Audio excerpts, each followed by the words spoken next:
Assalamualaikum dan salam sejahtera. Saya Nur Putri Natasha Emilia binti Si Azhari, nombor matrik A201568 akan membentangkan projek akhir bagi kursus Falsafah Pendidikan Islam yang bertajuk Profil Guru Rabbani, Murabbi Transformatif Masa Depan.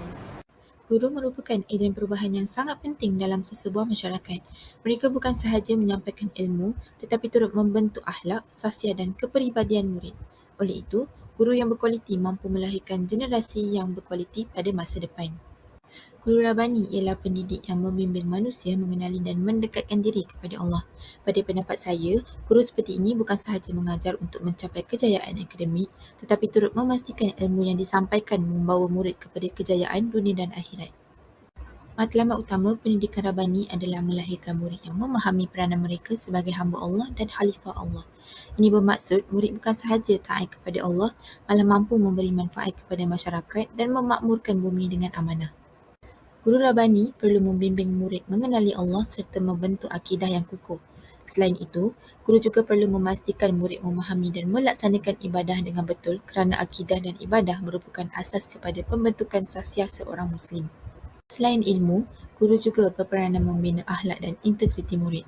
Nilai seperti amanah, jujur dan bertanggungjawab perlu diterapkan supaya murid dapat menjadi individu yang berakhlak mulia dan dihormati oleh masyarakat.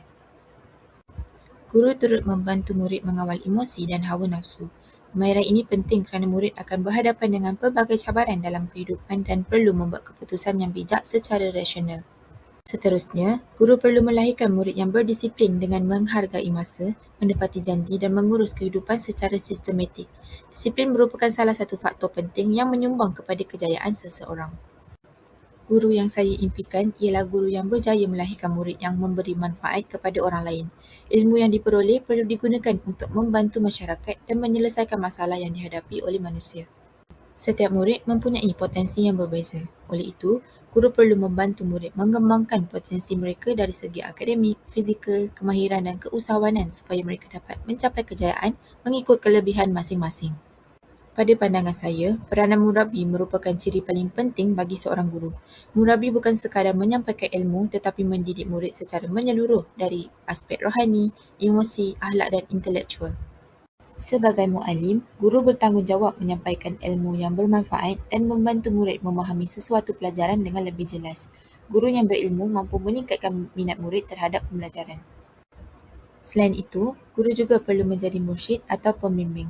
Guru berfungsi sebagai mentor yang memberi nasihat dan membantu murid membuat keputusan yang baik dalam kehidupan mereka. Guru sebagai muadib berperanan membentuk adab dan tingkah laku murid. Pada pendapat saya, adab merupakan asas penting dalam melahirkan masyarakat yang bertamadun dan harmoni. Sebagai muzakir, guru membantu menyucikan hati dan niat murid. Sebagai mufti pula, guru menghubungkan ilmu dengan wahyu supaya murid memahami bahawa kehidupan perlu dipandu oleh ajaran Islam. Guru impian saya juga mencontohi kaedah pengajaran Rasulullah SAW seperti syarahan, soal jawab, bercerita dan perbincangan. Kaedah ini masih relevan dan berkesan sehingga hari ini. Kaedah bercerita membantu murid memahami pelajaran dengan lebih mudah. Selain menarik perhatian murid, cerita juga dapat menyampaikan pengajaran dan nilai yang boleh diaplikasikan dalam kehidupan seharian. Pembelajaran secara halakah dan kolaboratif menggalakkan murid berkongsi idea serta belajar dengan rakan-rakan mereka. Kaedah ini membantu meningkatkan keyakinan dan kemahiran komunikasi murid. Penggunaan demonstrasi, visual dan roleplay menjadikan pembelajaran lebih menarik dan menyeronokkan. Murid juga lebih mudah memahami konsep yang dipelajari melalui pengalaman secara langsung. Setiap murid mempunyai bakat yang berbeza. Oleh itu, guru perlu menghargai kecerdasan pelbagai dan membantu murid mengembangkan potensi mereka tanpa menilai berdasarkan peperiksaan semata-mata.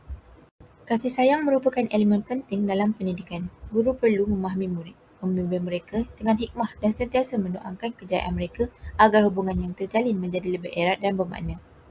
Guru juga perlu menjadi pembelajar sepanjang hayat. Mereka perlu sentiasa meningkatkan ilmu dan kemahiran supaya mampu menyesuaikan diri dengan perubahan dunia pendidikan yang sentiasa berkembang. Guru perlu menguasai teknologi dan kecerdasan buatan atau AI. Walaupun teknologi boleh membantu proses pengajaran, saya percaya sentuhan manusia dalam membentuk akhlak dan emosi murid tetap tidak boleh digantikan. Saya mencadangkan sistem pendidikan yang lebih holistik dengan memberi perhatian kepada akademik, akhlak, integriti, kepimpinan dan pembangunan bakat murid.